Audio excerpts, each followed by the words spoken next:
আজকে নিয়ে এলাম সামুদ্রিক মাছ, পমফ্রেট মাছের ফ্রাই রেসিপি নিয়ে।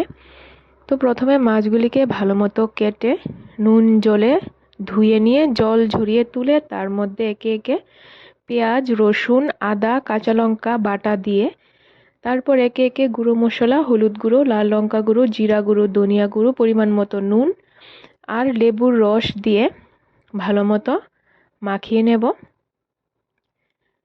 মাখার মধ্যে মশলাগুলি ভালো মতে মাছের মধ্যে কাটা জায়গাটির মধ্যে এরকমভাবে বসিয়ে দিতে হবে মশলাগুলি। তারপর এরকম 10 মিনিট যাবৎ ভালো মতো মাখিয়ে নিয়ে আধ ঘন্টা যাবৎ ঢাকা দিয়ে রেখে দেব। তারপর চুলোয় বসিয়ে দিলাম প্যানটা ভালো মতো গরম হয়ে গেলে তার মধ্যে দিয়ে দেব সাদা তেল।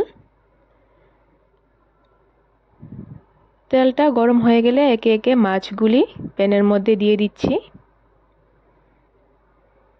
একটা পাশ ভালো মতো হয়ে গেলে তারপর মাছটাকে উল্টে দিয়ে বিপরীত পাশটাও ভালো মতো ভেজে নেব। এই মাছটা কিন্তু খুবই নরম হয়, তাই বারবার এটাকে উল্টানো যাবে না। একবার দুইবারই ভালো মতো উল্টে এরকমভাবে ভেজে নিতে হবে। তৈরি হয়ে গেল পমফ্রেট ফ্রাই।